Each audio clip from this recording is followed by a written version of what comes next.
Hello guys, welcome to another video.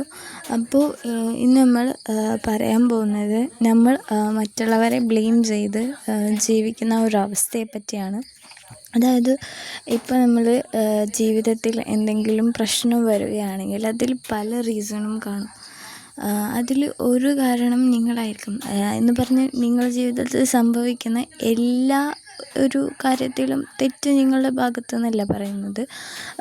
ചില കാര്യത്തിൽ നിങ്ങളുടെ തെറ്റും ഉണ്ടാവുമെന്ന് അക്സെപ്റ്റ് ചെയ്യണം.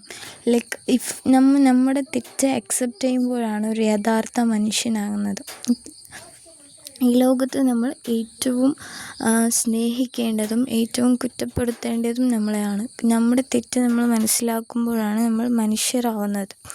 അല്ലാതെ നമ്മുടെ തെറ്റ് നമ്മൾ മറ്റുള്ളവരെ തലയിൽ അടിച്ചേൽപ്പിക്കുകയല്ല ചെയ്യേണ്ടത്.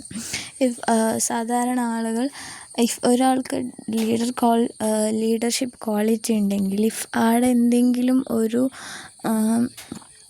എന്തെങ്കിലും തെറ്റ് വന്നാൽ എന്തെങ്കിലും പ്രശ്നം വന്നാൽ അതിൻ്റെ മുഴുവൻ ഉത്തരവാദിത്വം ഏറ്റെടുക്കുന്ന ഒരാളെയാണ് യഥാർത്ഥ ലീഡർ എന്ന് പറയുന്നത്. അവിടെ എന്തെങ്കിലും സക്സസ് വന്നാൽ ആ സക്സസിൻ്റെ ഉത്തരവാദിത്വം മുഴുവൻ ടീം ഉള്ളത് കൊണ്ടാണ്. ടീമിലെ ഓരോരുത്തരും കാരണമാണ് ഈ സക്സസ് ഉണ്ടായത് എന്ന് ചിന്തിക്കുമ്പോഴും എന്നാലാണ് ഒരു യഥാർത്ഥ ലീഡർ ആവുന്നത്.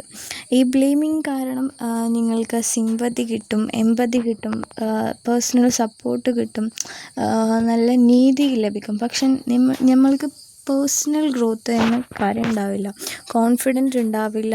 നമ്മളെ തന്നെ എപ്പോഴും കാരണം നമ്മുടെ കയ്യിൽ പ്രശ്നങ്ങളെല്ലാം ബാക്കിയുള്ളവരിലാണ്.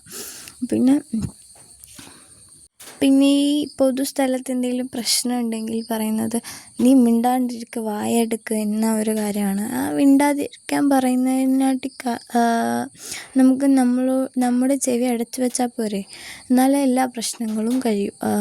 മറ്റുള്ളവരെ ബ്ലെയിം ചെയ്യുന്നതിൽ കാരണം നമ്മളോടുണ്ടാകുന്ന ഗിൽട്ടാണ്. നമ്മളോട് തന്നെ ഒരു ഗിൽട്ട് വരും.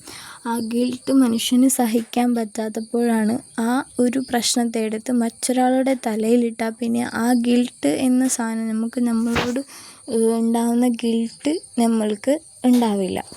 അപ്പോൾ നമ്മുടെ തെറ്റ് നമ്മൾ തന്നെ ഏറ്റെടുക്കാൻ പറ്റണം. മറ്റുള്ളവരുടെ തലയിൽ ഇടാൻ പാടില്ല എന്ന ആ ഒരു കാര്യം മനസ്സിലാക്കണം.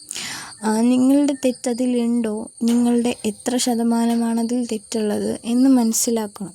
അല്ലാതെ എല്ലാ തെറ്റും കൊണ്ടുപോയി മറ്റുള്ളവരെ തലയിൽ ഇടാൻ പാടില്ല എന്ന് പറഞ്ഞ് നമ്മൾ ചൂഷണത്തിനും ഇരയാവാനും പാടില്ല. ഈ രീതിയിലാണ് ഒരു പ്രശ്നം വന്നാൽ നമ്മൾ കൈകാര്യം ചെയ്യാൻ പഠിക്കേണ്ടത്.